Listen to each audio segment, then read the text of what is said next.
Hey,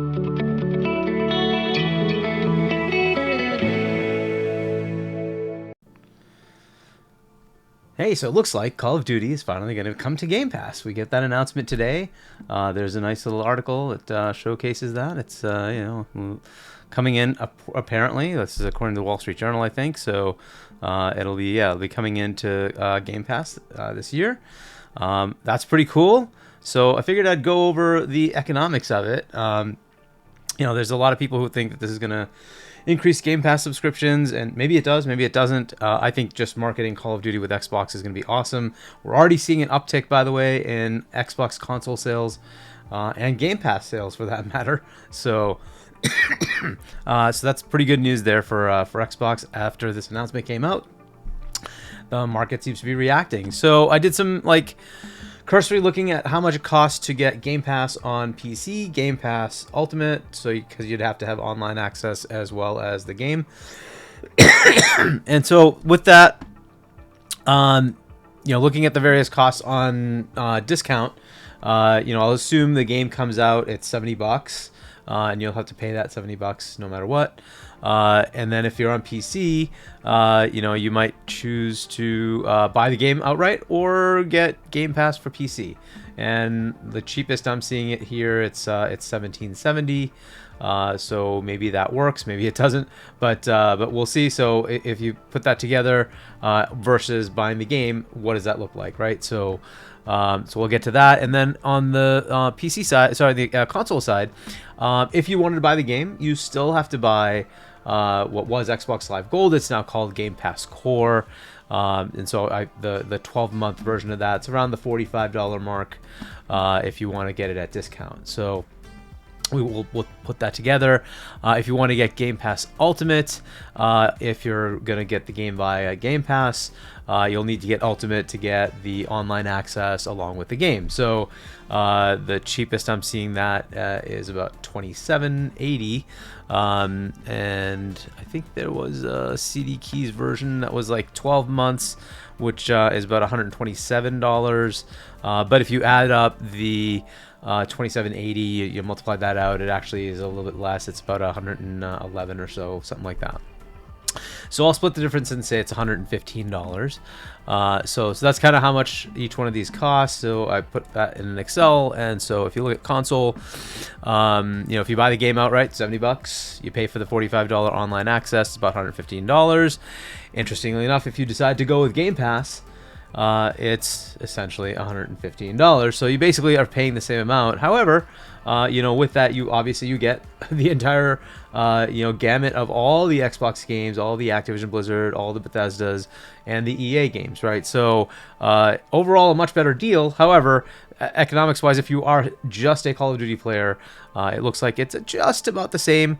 Perhaps with discounts here and there, it might be a little bit better for either one of these options, but we're talking a few dollars here or there, right? So it's not going to be a huge delta, but then you can just make the decision whether you want to do the Game Pass way or just buy the game, right? Your choice. You have to figure out whether you play Call of Duty every year or you buy one every couple of years, in which case maybe the model where you just buy the game works for you. But if you happen to just want to play every year and you want the latest one or the older ones, because all of them will be there, Game Pass is an option. Of course, it also gives you games like Halo, right? That's also in there, and you get Gears and all the other shooters that are available.